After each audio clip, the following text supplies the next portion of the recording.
নমস্কার বন্ধুরা, আমি শুভাশিস। সম্প্রতি আর্জিকরে ঘটে যাওয়া একটি ডাক্তারি ছাত্রীর মৃত্যুকে ঘিরে, তার ওপর নৃশংস অত্যাচার করে তার মৃত্যুকে ঘিরে সারা বাংলা এবং সারা দেশ জুড়ে যে একটা বিশাল আলোড়ন সৃষ্টি হয়েছে, তাই নিয়ে বিভিন্ন সময় দেখছি আমার মোবাইলে নানান রকম মেসেজ ঢুকছে, অনেক অডিও ক্লিপিংস আসছে, অনেক ভিডিও আসছে এবং দেখা যাচ্ছে যে যা নয় তাই বিভিন্ন রকম মন্তব্য করে পাঠাচ্ছে। এখন দেখা যাচ্ছে যে এই মৃত্যুকে ঘিরে একাধিক মানুষের মধ্যে মনে হচ্ছে যেন সবাই রহস্য গোয়েন্দা সব গোয়েন্দাগিরি করছে এবং কেউ কিরিটি, কেউ স্বপন কুমার, কেউ ব্যোমকেশ, এরকম আর কি সবাই বিভিন্ন রকম।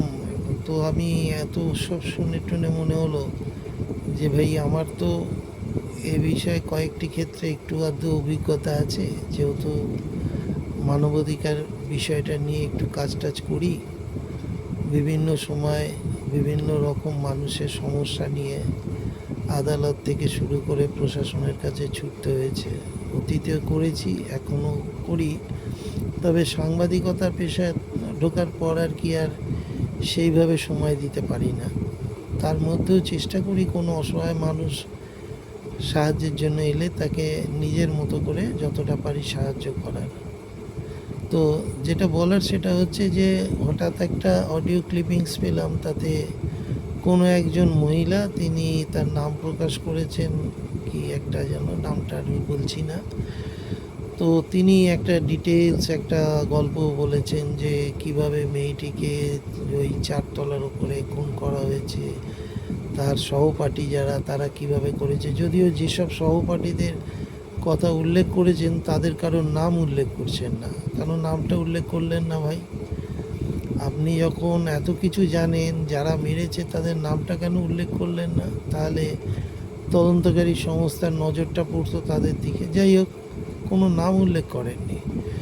তিনি বলেছেন যে ধরা পড়েছে, যে ছেলেটি ধরা পড়েছে সে মদ্যপ অবস্থায় ছিল, তাকে বলেছে যা তোর জন্য একটা, আগে তাকে মেয়েটিকে তারা পিটিয়ে খুন করেছে, করার পর তার ডেড বডির ওপরে রেপ করা হয়েছে। ওই মদ্যপ ছেলেটি যে অ্যারেস্ট হয়েছে সে নাকি করেছে। তো এই সব গল্প দেখুন, একটা ব্যাপার হচ্ছে যে আমাদের জুডিশিয়ালি এমন একটা জায়গা, এত জটিল একটা প্রসেস, সেখানে না এইসব অডিও ক্লিপিংস বলুন বা ভিডিও বলুন, এগুলোর কোনো মূল্য নেই। মূল্য সেইগুলো থাকে যেটা হচ্ছে ঘটনা, প্লেস অফ অকারেন্স থেকে যেগুলো উদ্ধার হয়। প্লেস অফ অকারেন্স যখন যেখানে ঘটে এবং সেই ঘটনায় যারা প্রত্যক্ষদর্শী হন, এখানে এ পর্যন্ত যতটা আমি খোঁজ খবর নিয়েছি, যতটা, যেহেতু আরজিকর আমার বাড়ির কাছাকাছি প্রায়, তো আমার খুব একটা যেতে আসতে অসুবিধা হয় না। বিভিন্ন সময় বিভিন্ন ছুতোনাতায় গিয়ে যেটুকু মানুষের সাথে কথা বলে যেটুকু জানতে পেরেছি, পুরো ঘটনাটা কোনো প্রত্যক্ষদর্শী তো নেই। আর ডকুমেন্টস এভিডেন্স বলতে যা মেয়েটার জামা কাপড়ে যদি কিছু থেকে থাকে, কেন যেটা শুনেছি যে মেয়েটি যখন উদ্ধার হয় তখন নাকি একদম নিরাবরণ ছিল, একদম কোনো বস্ত্র তার শরীরে ছিল না।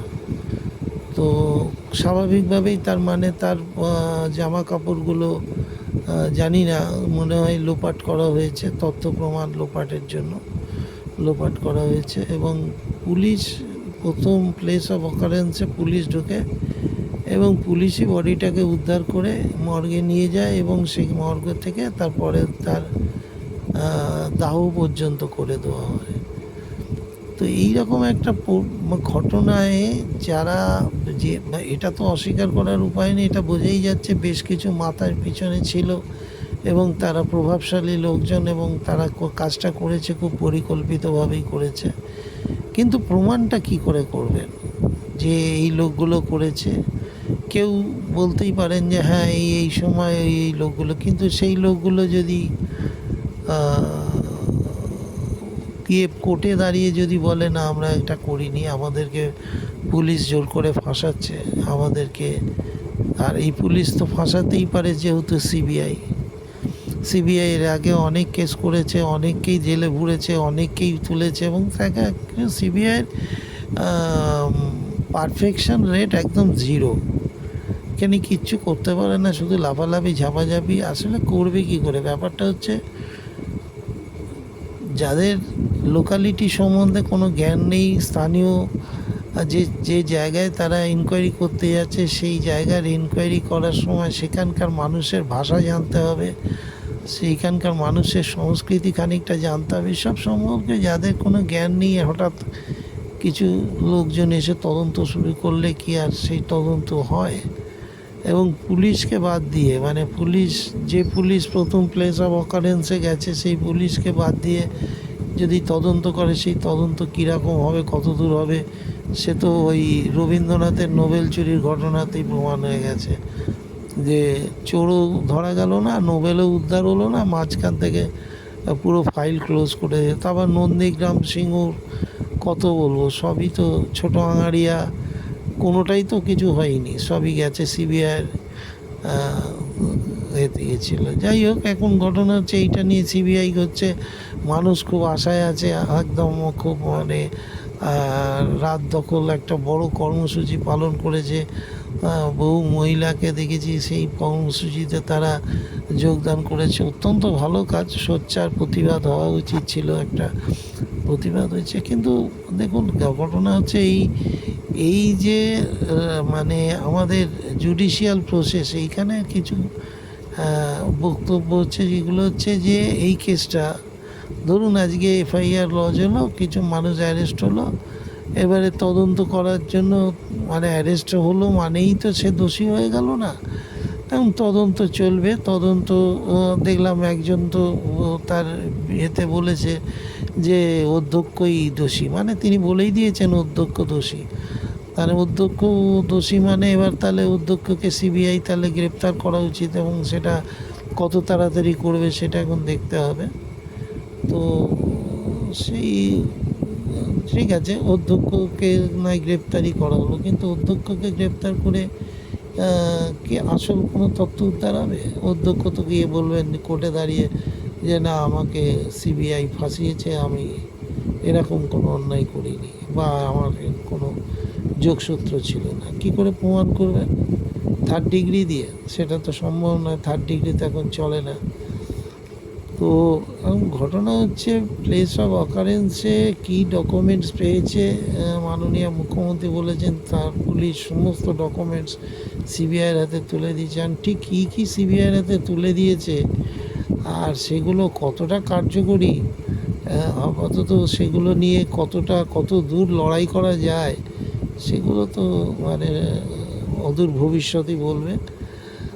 কিন্তু আমার একটা ব্যক্তিগত অভিজ্ঞতা থেকে আমি যেটা বলছি সেটা হচ্ছে যে 2022 সালের 14ই জুলাই একটি ধর্ষণ কেসে, আমার পরিচিত এক মহিলার একটি ধর্ষণ কেসে অভিযোগ দায়ের হয়, এবং সেই অভিযোগের পরে যে এফআইআর স্টার্ট করে যে কেস স্টার্ট হয়, সেই কেস উল্টোডাঙ্গা থানা এলাকা, এবং আমাকে সেই কেসের একজন উইটনেস করা হয়েছিল। যেহেতু প্রথম এই ঘটনাটা আমি শোনার পর সেই মহিলাকে নিয়ে গিয়ে থানায় জিডি করতে চাই, এবং আমি একটি মহিলার বয়ান নিয়ে একটি সোশ্যাল মিডিয়ায় পোস্ট করেছিলাম। সেইটা দেখেই পুলিশ পুরো নড়ে চড়ে বসে, এবং পুলিশ তারপরে আসামিকে গ্রেপ্তার করে। যদিও সেই কেসের আসামি এখনও জেলে, এবং জেলে তার কারণ হচ্ছে যে ঘটনাটা ঘটিয়েছিল সে একটা সাধারণ ভ্যান চালক। আমি নিশ্চিত যদি সে ভ্যান চালক না হয়ে যদি কোনো বড়লাটের কুপুত্র হতো, তাহলে এতদিন পুলিশ তাকে ভেতরে রাখতে পারতো না, সে টাকার জোরে বেরিয়ে যেত। যাই হোক, এখানে একটা সাধারণ যেহেতু ভ্যান চালক, সে একটা অপকর্ম করেছিল, তা তার তো সেরকম টাকার দম নেই, তাই সে সেভাবে খরচাও করতে হয়তো পারছে না, আর তার জেলে আছে। কিন্তু এখনও পর্যন্ত তার ট্রায়াল চলছে। 1 বছর 1 মাস হয়ে গেল, বা 23শে জুলাই, 2023 জুলাই মাসের ঘটনা। এখন আগস্ট, প্রায় এক 1 বছর 1 মাস অতিক্রান্ত, এখনও সেই কেসের কিন্তু কোনো রায় নিম্ন আদালত শোনায়নি। এবারে ঘটনা হচ্ছে, তাহলে এই কেসটাও তো ওই একই রকম ধর্ষণ, মার্ডার, হ্যান ত্যান হয়েছে। এর এর কি কবে কেসটা উঠবে, কবে এর সাজা ঘোষণা হবে, কবে ট্রায়াল হবে, কে কতগুলো উইটনেস পুলিশ তো মানে সিবিআই আগামী দিনে তৈরি করতে পারবে, এই একটা বিশাল প্রশ্ন এগুলো নিয়ে আছে। এবং আমরা ওই যে প্রথম থেকেই বললাম যে আমাদের দেশের বিচার ব্যবস্থার পরিকাঠামো এমনই যে এখানে সমস্ত কিছুই খুব গোলমেলে। দেখা যাবে যে একটা সময় আসবে যে অর্ধেক উইটনেস আর কোর্টেই যাচ্ছে না, তাদেরকে ডেকে ডেকেও তাদেরকে কোর্টে আনা যাচ্ছে না। আর আমাদের এই সব কেসে উইটনেসের জায়গাটা এত দুর্বল যে উইটনেসদের তো নিরাপত্তা বলে কিছু থাকে না। কেসে কেন যাবে?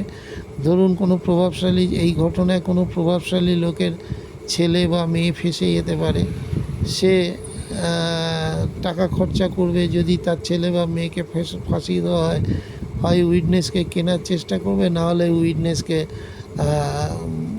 অন্যভাবে তাকে সাহায্য করার চেষ্টা করবে। তো এই জীবনের রিস্ক নিয়ে কে যাবে কোর্টে?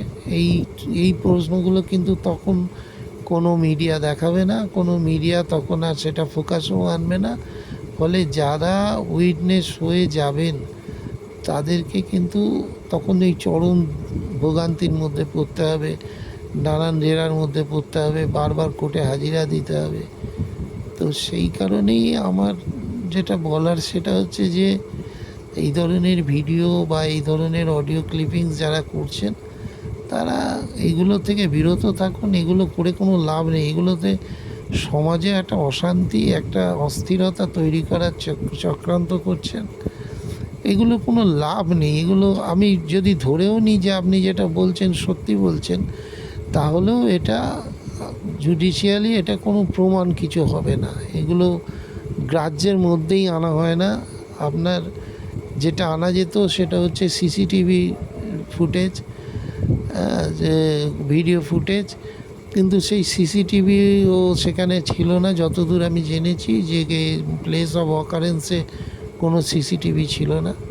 ফলে আপনি এই কেসটায়, অন্তত আমি পার্টিকুলার এই কেসে যেটুকু জেনেছি, তাতে আমার মনে হয়েছে একে প্রমাণ করা খুব খুব খুব কঠিন কাজ, খুব কঠিন কাজ। ইমোশনালি অনেকে এখন রাস্তায় নামছেন, রাজনৈতিক দলগুলো, বিরোধী দলগুলো এটা থেকে রাজনৈতিক ফায়দা নেওয়ার চেষ্টা করছেন।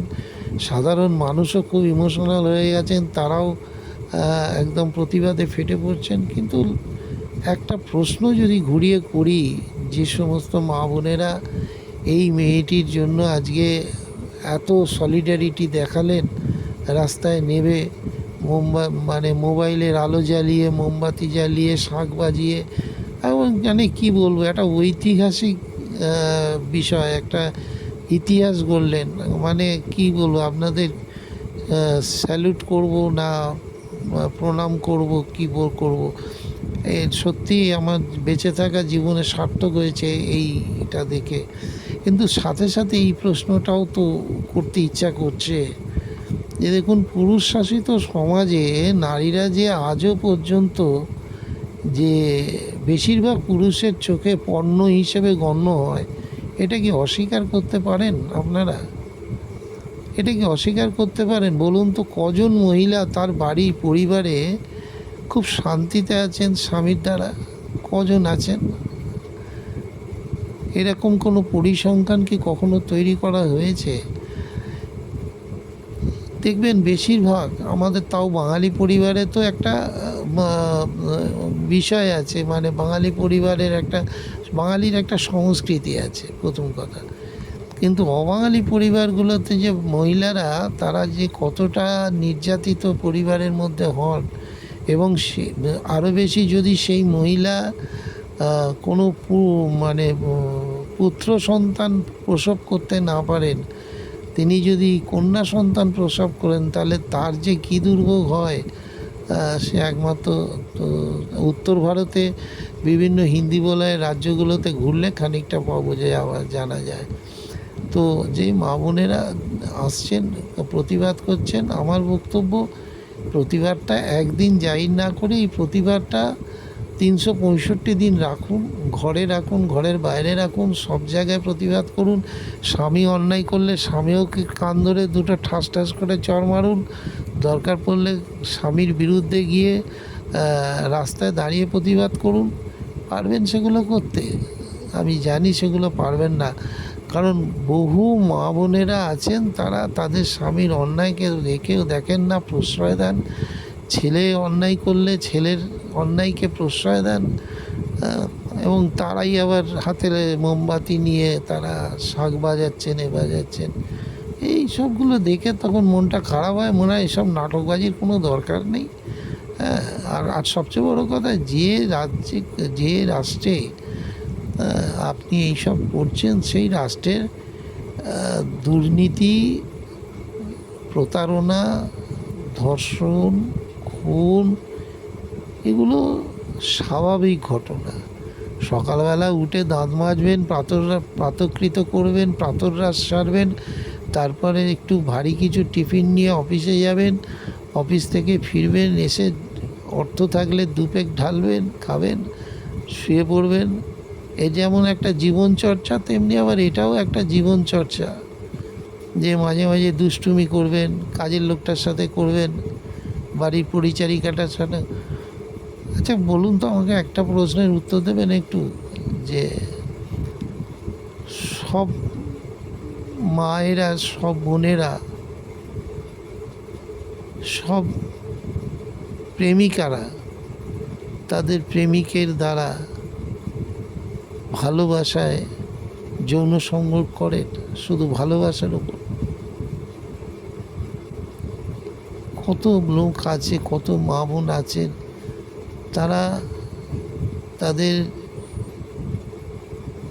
ইচ্ছার বিরুদ্ধে তাদের বাধ্য করা হয়, পরিবারের মধ্যেই বাধ্য করা হয়।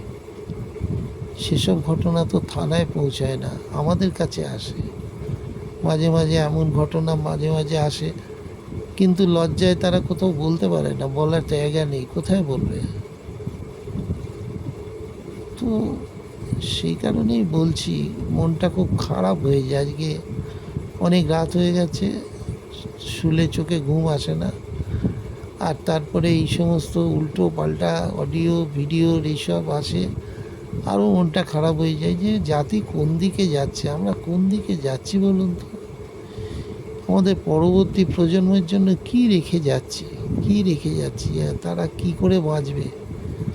বলছে বাহ্যিক করে নাকি সেক্স র্যাকেট চলে, এটা নতুন কথা? আর সেক্স র্যাকেট চালানোর কি আছে? ওখানে তো ফ্রি সেক্স হতো, তাহলে শুধু ওখানে কেন? আপনি যে কোনো হোস্টেলে গিয়ে খোঁজ নিন, যে কোনো সরকারি বেসরকারি হোস্টেলে খোঁজ নিন, দেখুন সেখানে কিভাবে কি হয়। প্রেসিডেন্সি কলেজে কি হতো, ক্যালকাটা ইউনিভার্সিটিতে কি হয়, সর্বত্রই তো কি হয়। এগুলো তো বলে লাভ নেই, এগুলো কি আর বলবো, মানে ড্রাগসের নেশা করতো। যাদবপুরে 2 দিন আগে কি হয়েছে, একটি ছেলে তাকে র্যাগিং করে উপর থেকে ফেলে দেওয়া, সেটা নিয়েও তো অনেক হইচই হলো, কত কি হলো। তাই বলে কি যাদবপুরে র্যাগিং করে বন্ধ হয়ে গেছে নাকি? খোঁজ নিয়ে দেখেছেন যাদবপুরে আর র্যাগিং হচ্ছে কি না? আবার খোঁজ নেবেন সেই দিন, যেদিনকে আবার একটা ঘটনা ঘটবে, সেদিন দেখবেন আবার হইচই শুরু হয়ে যাবে, আবার কত মোমবাতি জ্বলবে, আবার কত সেলফোন জ্বলবে, কত উই ওয়ান্ট জাস্টিস চলবে। তাই এই সব দেখে থেকে না মাঝে মাঝে কি বলে না, একটা কথা আছে কি, বীর্য মাথায় চড়ে বলে না, এই তো হচ্ছে তাই। রগ গরম হয়ে যায়, মনে হয় যে একটা উৎকট দেশের উৎকট সমাজ ব্যবস্থার মধ্যে রয়েছে। আচ্ছা, থাকুন, এই নিয়েই থাকুন, ভালো থাকুন সবাই, আর কি বলবো।